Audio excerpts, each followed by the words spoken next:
De l'actu. 7h42, vous êtes sur RMC. Bonjour Michel-Édouard Leclerc. Bonjour. Président du comité stratégique des centres Leclerc, vous venez de publier Les Essentiels de la République. Comment le Covid-19 a changé la consommation des Français? C'est aux éditions de l'Observatoire. On va beaucoup parler parce qu'il y a beaucoup de questions sur nos nouvelles façons de consommer. D'abord, votre combat du moment. Vous êtes un homme de combat, on vous connaît, Michel-Édouard Leclerc. Les autotests. Bienvenue en Absurdie, dites-vous, parce que vous n'avez pas le droit de les vendre en supermarché. Seules les pharmacies ont cette autorisation. Et en pharmacie, ça ne se vend pas. Oui, en fait, c'est plein de produits comme ça pour lesquels il faut se battre, alors qu'on est volontaire. Mon secteur, la distribution, les hypermarchés, mais pas que. Avec les pharmaciens, on est prêt à commercialiser le moins cher possible les produits qui font défaut dans notre société, qui sont nécessaires. Tous les épidémiologistes le disent, qui sont nécessaires à notre protection. Donc les masques, on était allé les chercher, rappelez-vous, ils ne voulaient pas trop, hein, c'était réservé aux pharmaciens. Heureusement qu'on s'y est mis, sinon il n'y en aurait pas eu.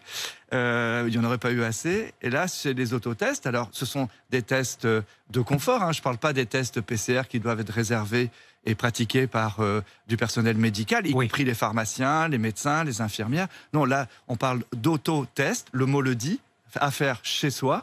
Il y en a, c'est en circulation libre en Allemagne, chez mes concurrents Aldi, Lidl, Rewe.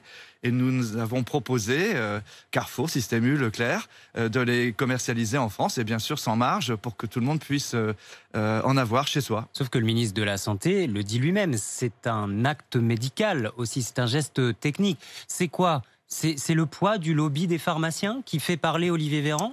Je ne sais pas, vous savez, dans beaucoup de mesures qui ont été prises et qui ont été incompréhensibles pour beaucoup de nos salariés, on a redimensionné la taille de nos hyper qui avaient le droit d'ouvrir pour ne pas vendre un certain nombre de produits parce que d'autres commerçants étaient fermés. Le Premier ministre appelait ça un principe d'équité. Donc simplement, on était, nous, dans le combat sanitaire. Donc c'était difficile de voir pourquoi il fallait recomposer un rayon de rentrée des classes, un rayon... Bon.